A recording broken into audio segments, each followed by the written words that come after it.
আগের পর্বে আমরা নদীর ক্ষয়কার্য পর্যন্ত দেখেছি। এরপরে আমরা দেখব পরিবহন। নদী পরিবহন কিভাবে করে না, আকর্ষণ, লম্ফদান, ভাসমান, দ্রবণ। আকর্ষণ মানে কি না, নদী যখন ঢালে বয়ে যাচ্ছে এরকম করে, তখন কি হবে না, নদীর জলের সঙ্গে এইভাবে বয়ে বয়ে চলে যাচ্ছে পদার্থগুলো, ভাসমান, আকর্ষণ। এরপরে কি না, লম্ফদান। লম্ফদান প্রক্রিয়া মানে এই নদীর নিচে তলদেশে এরকম বড় বড় যে সমস্ত নুড়িগুলো থাকে, এবার ছোট ছোট নুড়িগুলো কি করবে, এসে এখানে একটা ছোট নুড়ি আঘাত লাগলো, দেখে আবার এখানে চলে গেল, আবার এটা এখানে চলে গেল, তারপরে আবার এখানে এসে এখানে, এই যে লাফিয়ে লাফিয়ে ধাক্কা লেগে লেগে লাফিয়ে লাফিয়ে চলে যাওয়া, তাই এটাকে বলা হচ্ছে লম্ফদান প্রক্রিয়া। এরপরে হচ্ছে ভাসমান প্রক্রিয়া, যেগুলো ছোট ছোট ক্ষুদ্র বালি বা কাদা, সেগুলো কি করবে না, জলের সঙ্গে ভেসে ভেসে চলে যাবে। এরপরে দ্রবণ, যেখানে একেবারে কাদা বা যেখানে চুনাপাথর অঞ্চল, সেখানে কি করে না, নদী তার জলের সঙ্গে বয়ে নিয়ে চলে যায়, এটাকে দ্রবণ প্রক্রিয়া বলে, দ্রবীভূত হয়, জলের সঙ্গে চলে যায়। এবারে সঞ্চয় কি না, সঞ্চয় যখন একেবারে নদী শেষ অবস্থায় এসে পৌঁছালো, তাহলে নদী কীরকম ছিল, এই ওপর থেকে এলো, এসে একদম এই যে এটা যদি সমুদ্র হয়, এটা ধরো সমুদ্র, তাহলে এইখান থেকে যখন ক্ষয় বহন করে করে এলো, আর এসে কি করলো না, এই সমুদ্রের যখন লেভেলে চলে এলো, তখন আর সে নদী হাঁটতে পারে না, অনেক চওড়া হয়ে যায়, অনেক প্রশস্ত হয়ে যায়। যেমন আমরা যদি হরিদ্বারে কেউ গঙ্গাকে দেখি, সেখানে দেখবো কতটুকু, আমরা কলকাতার কেসে আরও চওড়া, যদি আমরা গঙ্গাসাগরে যাই আরও চওড়া। তাহলে নদী যখন মানে চওড়া মানে কীরকম, এইরকম ধরো প্রথমে ছিল একটা গ্লাসের মতো, তারপরে হলো একটা বাটির মতো, তারপরে একবার থালার মতো। তার মানে এইটা যদি বেস লেভেল হয়, তাহলে এইটুকু এই জন্য এতখানি চওড়া, আগে ছিল এইটুকু। তাহলে এই চওড়া, এই প্রশস্ত জায়গাতে যখন নদী তার সমস্ত পদার্থগুলো আস্তে আস্তে কী করে সঞ্চয় করতে আরম্ভ করবে, আমরা ওই জায়গায় যাচ্ছি। দেখো, এরপরে আমরা আসছি ভূমিরূপ, উচ্চ গতির ভূমিরূপ। প্রথমে আসছে শৈলশিরা, শৃঙ্খলিত শৈলশিরা ও কর্তিত শৈলশিরা। আমি ইচ্ছে করে দুটোকে দিয়েছি, কারণ যদি কখনো 3 নম্বরের প্রশ্ন আসে, তোমরা 3টে পয়েন্ট দেবে, সেখানে কর্তিত শৈলশিরা আলাদা, শৃঙ্খলিত শৈলশিরা আলাদা। তার চেয়ে যে ছেলে খুব সহজে এই দুটোকে একসঙ্গে দেবে একটা পয়েন্টে, তার উপরে একটা ভালো নম্বর পাওয়া যায়। কারণ কর্তিত শৈলশিরা, শৃঙ্খলিত শৈলশিরা প্রায় একই, আই আকৃতি ভি আকৃতির প্রায় একই, কাছাকাছি আর কি। এই জন্য তোমরা এগুলো দিই, এবং গিরিখাত, ক্যানিয়ন কাছাকাছি, সেই জন্য এগুলোকে আমি একসঙ্গে দিয়েছি। এই যেমন খরস্রোতা, কাস্কেড, ক্যাটারেক্ট আমি একসঙ্গে দিয়েছি। তোমরা পারলে এগুলো আলাদা করে দিতে পারো মনে না থাকলে, কিন্তু এগুলো একসঙ্গে বুঝতেও সুবিধা হবে। আমি সেরকম দেখাচ্ছি তোমাদের।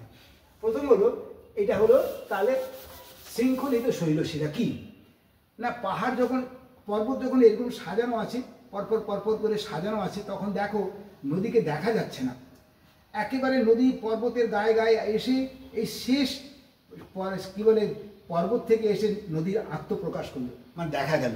এতক্ষণ কি করেছিল না, নদী সেই পাহাড়ের গায়ে গায়ে আসছিল, তাকে শৃঙ্খলাবদ্ধ করে রেখেছিল, যেমন কাউকে শৃঙ্খলে বেঁধে রেখেছিল, হঠাৎ আত্মপ্রকাশ করলো। সেই জন্যে এটাকে বলা হয় শৃঙ্খলিত শৈলশিরা। এর সঙ্গে দেখো কর্তিত শৈলশিরা সামান্য ডিফারেন্স কি না, এই শৃঙ্খলিত শৈলশিরা বেশি দিন থাকার পরে যখন ক্ষয় পেতে থাকে, দুদিকে ক্ষয় পেতে থাকে, ক্ষয় পেলে তখন এই নদীটাকে অনেক দূর পর্যন্ত দেখা যায়। আগে দেখা গেল এইটুকু, এখন দেখা গেল, আগে দেখা যেত এইটুকু, এখন দেখা গেল এই পর্যন্ত, তাহলে অনেকটা দেখা যাচ্ছে, পাহাড়কে কেটে কেটে কেটে ফেলেছে। সেই জন্য একে বলা হয় কর্তিত শৈলশিরা। তাহলে বোঝা গেল যে শৃঙ্খলিত শৈলশিরা আর কর্তিত শৈল একই ছবিতে হয়ে যাবে। তোমরা এইটাকে এরকম করে দিলে এটা ভূমিভাগ এই হয়ে গেল। এরপর আসছে আই আকৃতি ও ভি আকৃতির উপত্যকা। এইটা কি না, নদী যখন এইরকম ক্ষয় করছে আস্তে, এগুলো না পাশে পাশে ছোট ছোট করে ছবি করবে, আমি সেই জন্য এখানে করেছি, ছোট ছোট করেছে, বেশি কষ্ট আমি দেখাচ্ছি তোমাদের। এই একটা পর্বত আঁকলে, এই একটা পাহাড় আঁকলে, তাহলে কি হলো না, এই সোজা ক্ষয় করলো, এই একটা পাহাড়, এই একটা পাহাড়, মাঝখানে যখন সোজা ক্ষয় করছে, একে দেখতে আয়ের মতো দেখো, আই এর মতো দেখতে, আই ইংরেজি আই অক্ষর, তাই দেখতে এটাকে আই আকৃতির উপত্যকা। এবারে যত দিন যাবে নদী কি করবে, এই পোর্শনগুলো ক্ষয় করতে আরম্ভ করবে, এই দুদিকের পোর্শনগুলোকে ক্ষয় করবে, তখন দেখতে দেখো এটা ভি আকৃতির হয়ে গেল, আইটাই আস্তে আস্তে ভি আকৃতির হয়ে গেল। তাহলে এই দুটো একসঙ্গে যদি আমরা ছবি আঁকি, তাহলে সুবিধে, বলতেও সুবিধে, যত দিন যাবে তত আই আকৃতির উপত্যকা আস্তে আস্তে করে ভি আকৃতির হয়ে যাবে, এবং ছোট ছোট করে ছবি করবে, একদম বড় ছবি করার দরকার নেই, বইয়ে অনেক ভালো ভালো করে ছবি করা আছে, অত ছবি আঁকার সময় পাবে না, এরপর ছোট ছোট করে ছবি করবে। আই আকৃতির উপত্যকা 10 সেকেন্ড, 10 সেকেন্ডে আই আকৃতির উপত্যকা, ভি আকৃতির উপত্যকা আরও 10 সেকেন্ড, এই হয়ে গেল এই ভি আকৃতি। এরকম ছোট ছোট করে ছবি করবে, পরীক্ষক বুঝতে পারবে, একদম ফুল নম্বর পাবে। এরপর আসছে গিরিখাত ও ক্যানিয়ন। বেসিক জিনিসটা কি, গিরিখাত আর ক্যানিয়ন মানে দুটো পর্বতের মাঝখানে, গিরি মানে পর্বত, পর্বতের মাঝে যে সরাসরি যে খাতটা হচ্ছে সেইটাকে বলে গিরিখাত। আমরা যেটাকে মুছে দিই, গিরিখাত কিরকম না, এই পাহাড় এর মাঝখানে এই খাতটাকে, এই পাহাড়ের মাঝখানে যে অংশটা এটাকে বলে গিরিখাত। এটা গিরিখাত মানে এই যে গিরিখাত, এটাকে গিরিখাত। আর যদি ক্যানিয়ন মানে শুকনো অঞ্চলে, এইটা খুব বোঝে। গ্র্যান্ড ক্যানিয়নটা কি না, বৃষ্টি হচ্ছে এক জায়গাতে, ধরো এইখানে একটা নদী, এইখানে বৃষ্টির জল পাচ্ছে, পাহাড়ে জল পেল, পাহাড়ে জল পাওয়ার পরে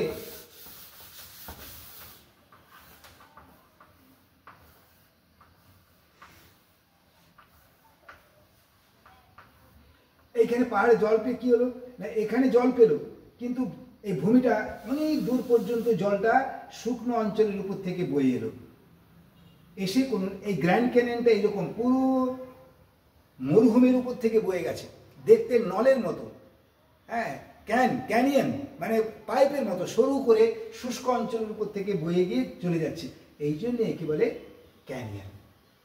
আর ক্যানিয়নের সঙ্গে মূলত যে ক্যানিয়ন আর ক্যানিয়নের সঙ্গে গিরিখাতের পার্থক্য হলো যে দুটো পাহাড়ের মাঝখানে খাত হবে, আর ক্যানিয়ন হলো যেখানে জল পড়বে সেখান থেকে অনেক দূর পর্যন্ত যাবে, এইটা হচ্ছে পার্থক্য। এটা আমরা যা কি বই থেকে পেয়ে যাবে, এমনি বই পড়ারও দরকারও হবে না।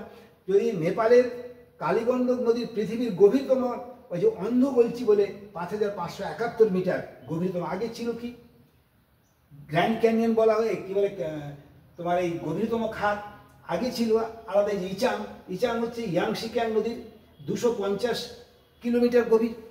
এরপরে আসছে ক্যানিয়ন, উত্তর আমেরিকার গ্র্যান্ড ক্যানিয়ন, এটা 1900 মিটার গভীর, দৈর্ঘ্য 453 মিটার, দীর্ঘটা কিলোমিটার। আর গভীরতম হচ্ছে এই যে সাংপো, 5500 মিটার গভীর। যাই হোক, এটা তোমরা যেখান থেকে পাবে, এটা নিয়ে মূল ব্যাপারটা বোঝার। ক্যানিয়ন হলো অনেক দীর্ঘ পথ হেঁটে যাবে, মানে শুকনো জায়গার ওপর থেকে। আর গিরিখাত হলো দুটো পাহাড়ের মাঝখানে যে খাত, সেটাকে গিরিখাত বলে। এটা হলো। এরপরে আমরা আসছি খরস্রোতা, কাসকেড আর ক্যাটারেক্ট। এইটা আমরা কি করব, এইটা একটা ছবিতেই বোঝাবো কিভাবে। দেখো, আমরা এইরকম যদি হয় তাহলে কি হবে না, এইগুলো এইটা এইরকম করে যদি খুব ছোট ছোট করে ছবি আনবে, এইটা হচ্ছে গিয়ে আমরা যদি এটা কোমল শিলা আর এটা কঠিন শিলা, এটা ধরো কোমল শিলা আর এটা কঠিন শিলা, আবার কোমল শিলা, আবার এটা কঠিন শিলা, আবার এটা কোমল শিলা, আবার এটা কোমল শিলা, আর এটা কঠিন শিলা, এইভাবে আছে। কি হলো না, প্রথম নদী তোমরা যদি হুড্রুতে যাও বা জোনাতে, দশমে, রাঁচিতে দেখতে পাবে এই ধরনের ভূমিরূপ। এই থেকে জল বইছে, এরকম করে আসছে, এরকম করে আসছে, এরকম করে আসছে, যেন ধাপে ধাপে একটা বাড়ির ধাপে, সিঁড়ির ধাপে ধাপে জলটা নেমে গেছে, অনেকগুলো ছোট ছোট ছোট ছোট আছে। তখন আমরা তাকে বলবো খরস্রোতা। খরস্রোত এই যে এরকম করে একটা খরস্রোতা। তারপরে যখন এই ধাপগুলো বেশি দিন থাকবে না, এই ফাটল থেকে জলটা ঢুকতে আরম্ভ করবে, করে এইটাকে খইয়ে দিল, এটাকে ধরো খইয়ে দিলে কি হলো, তখন এই জলটা এত নিচে পড়তে আরম্ভ করলো, এও এত নিচে পড়তে আরম্ভ করলো, তখন এইটাকে বলা হয়, এই যে খরস্রোতার পর হচ্ছে কাসকেড। এইটা হচ্ছে কাসকেড। কিন্তু জল যখন নিচে পড়ছে তখন ক্ষয় হবে, এর থেকে নামবে, তখন দেখা যাবে একদিন এটাও থাকবে না। এইটা হচ্ছে হুড্রু। এটা তোমরা যদি কখনো এতে যাও, বলে ছোট জলপ্রপাত, এই এতে তোমার হুড্রুর ওপরে দশমে যাও, তারপরে রাজারাপ্পা যাও, সেখানে তোমরা কাসকেড দেখতে পাবে। আর ক্যাটারেক্টটা কি না, এই যখন অনেক উপর থেকে জল পড়বে, এইটা হুড্রু, আমাদের কাছাকাছি দেখার মতো হুড্রু জলপ্রপাত এরকম নিচে এসে পড়ছে, অনেক ওপর থেকে নিচে এসে পড়ছে হুড্রু জলপ্রপাতে। এবারে এই যে এইটাকে তাহলে কি হলো, একই ছবিতে তুমি এরকম একই ছবিতে তুমি দুটো করলে, এই যে এরকম করে দিলে একই ছবিতে, তাহলে একটা হলো খরস্রোতা, কাসকেড, তারপরে হলো এই জলপ্রপাত বা প্লাঞ্জ পুল। এইখানে বলার এই যে ওপর থেকে জল পড়লো এইখানে গভীর হবে, এইটাকে বলা হয় এই যে কূপটা তৈরি হবে এটাকে বলে প্লাঞ্জ পুল বা প্রপাত কূপ। এটাকে বলে প্লাঞ্জ পুল। এই যে আমি দেখো পরের পয়েন্টটা, প্লাঞ্জ পুল বা প্রপাত কূপ, এটাকে বলে প্রপাত কূপ। তারপরে এখানে এই মেটেরিয়ালগুলো জমা হবে। তাহলে এই তিনটে একই কাছাকাছিতে একটা ছবিতে দেখালাম। এরপরে এসে মধ্যগতি। মধ্যগতিতে কি হবে নদী না, মধ্যগতিতে আমরা নদী আস্তে আস্তে করে বাঁকতে শুরু করবে। যে পথে আসছিল নদী আস্তে আস্তে করে এরকম বাঁকতে শুরু করবে, এরকম করে বাঁক নিতে শুরু করবে। এই নদী যখন বাঁক নিতে শুরু করে কেন না, তখন ঢাল কমে গেছে নদীর, এই নদীর ঢাল কমে গেছে, এই নদী তখন এরকম করে বাঁকবে, এই স্রোতগুলো এরকম করে গিয়ে লাগবে। এটাকে বলে তার গতিপথ। তা যখনই নদী আমাদের এখানে কাছাকাছি, তোমার যদি ডায়মন্ড হারবার বেড়াতে যাও দেখবে ডায়মন্ড হারবার দিকটা ভয়ঙ্কর, কদিন আগে ভেঙে গেল। ডায়মন্ড হারবার দিকটা ভয়ঙ্কর গিয়ে একটা আঘাত করছে, কোথা থেকে না ওই গেঁওখালি থেকে গিয়ে ডায়মন্ড হারবারে লাগছে। তাই এখানে এইভাবে লাগছে, যেখানে গিয়ে লাগবে সেখানে ক্ষয় হবে আর তার বিপরীত দিকে সঞ্চয় হবে, পলি সঞ্চয় হবে।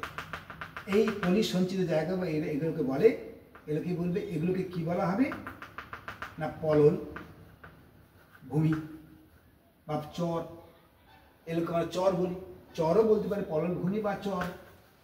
আর এখানে এখানে কোন কোন জায়গাতে এরকম চড়া, এই চর বা চড়া এরকম আছে, যেমন মায়াচর, নয়াচর, এগুলো সব চর, এরকম চর হয়েছে। তারপরে লোক বসতি হয়ে যায়। এরপরে কি হবে, এই যখন বাঁকতে শুরু করলো, এগুলোকে বলে নদী বাঁক। এই বাঁকটা পরিষ্কার বুঝতে পারবে তোমরা যদি কখন বেনারস যাও। বেনারসে গেলে দেখবে বলছে গঙ্গা উল্টি বেহাতি হয়, মানে কি না গঙ্গা উল্টো দিকে বইছে। গঙ্গা আসে উত্তর থেকে দক্ষিণে, কিন্তু বেনারসে গিয়ে দেখবে দক্ষিণ থেকে উত্তরে বইছে। কেন না এইরকম করে যদি বয়ে আসে নদীটা, এরকম করে যদি বয়ে আসে, এখানে কি দেখা যাবে, যদি এইখানে হয় তখন নদী দেখা যাবে যে এখানে উত্তর থেকে দক্ষিণ না হয় দক্ষিণ থেকে উত্তরে বইছে। এই যে এখানে কি হচ্ছে, দক্ষিণে বইছে, ধরো দক্ষিণ দিক। এখানে কি হচ্ছে, এটা উত্তর দিকে বইছে। এই জন্য এখানে যদি বেনারস একদম এরকম, সেই জন্য বলছে গঙ্গা ইহা উল্টা ব্যাহতি হয়, তার মানে উল্টো দিকে বইছে।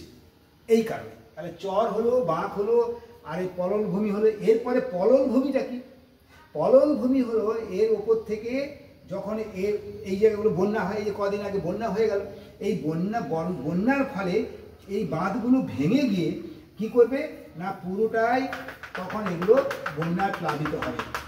প্লাবিত হয়ে সেখানে যে পলল ভূমিটা, তোমরা এই যে কদিন আগে ঘাটালে বন্যা হয়ে গেল, তাহলে ঘাটালের ওই বাঁধ ভেঙে যখন বন্যা হয়ে গেল তখন বিস্তীর্ণ অঞ্চল প্লাবিত হয়ে গেল। ওই অঞ্চলটাকে বলা হবে প্লাবন ভূমি, যেখানে প্রায় বন্যা হয়। এই প্লাবন ভূমিতে কখনো কখনো আমরা দেখি যে অশ্বক্ষুরাকৃতি হ্রদ। পশ্চিমবঙ্গের কলকাতাকে লবণ হ্রদটাকেই বলা হয় বড় একটা অশ্বক্ষুরাকৃতির হ্রদ। লবণ হ্রদটা কি করে সৃষ্টি হয়েছে না, এইরকম বাঁকতে বাঁকতে একটা সময় নদী কি করছে, নদী এরকম করে বাঁকতে বাঁকতে এরকম করে বাঁকছে। আমি দেখাচ্ছি একটু ভালো করে আরেকবার। নদী এরকম বাঁকতে বাঁকতে এরকম করে বাঁকছে, আরও বাঁকছে, বাঁকতে বাঁকতে একসময় দেখা যাবে সে নদী আর এদিকে যাবে না, এইখানে চর পড়তে আরম্ভ করবে। এটাকে বলে স্বাভাবিক বাঁধ। অনেক সময় স্বাভাবিকভাবে সে বাঁধ তৈরি হয়ে যায়, সাইডে হতে পারে, ওখানে হতে পারে। হয়ে গেলে কি হবে, নদী তখন দেখবে কি যে এই বাঁকটা এদিকে নদী যাচ্ছিল, এরকম করে ঘুরে ঘুরে আসছিল, যাচ্ছে যখন নদী এরকম করে বেঁকে গেছে, তখন সে বললো বাবা দরকার নেই, ওদিকে যাবো না, এইখানে আঘাত করো। এইখানে আঘাত করে কি করবে না সে এক সময় এইখানে নদীটা চলে আসবে, তখন এইখানে চর পড়ে এটা বিচ্ছিন্ন হয়ে যাবে। দেখো এটা চর পড়ে বিচ্ছিন্ন হয়ে গেল, তার মানে শেপটা কি দাঁড়াবে না এইরকম করে এসে এইরকম ছিল নদীটা, এরকম এরকম করে বইছিল, এরকম করে বয়ে আসছিল, এইরকম করে বয়ে আসছিল।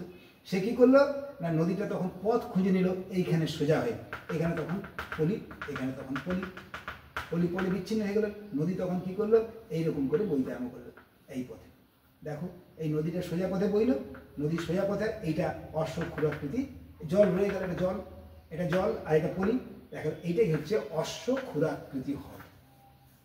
এইভাবে অশ্বক্ষুরাকৃতি হ্রদ সৃষ্টি হয়। তাহলে এটাকে তাহলে বোঝা গেল। এখন এখানে বলার মধ্যগতি আর সঞ্চয় নিম্নগতি প্রায় একই রকম ভূমিরূপ, যা মধ্যগতি তাই নিম্নগতিতে প্রায় একই রকম ভূমিরূপ। আর এখানে এই খাড়ি শেষটা হলো নদীর ভেতরে এরকম ক্ষয় করে করে অনেক সময় খাড়ি নদীর সৃষ্টি হয়। এবং সাতক্ষীরা প্রয়োজন।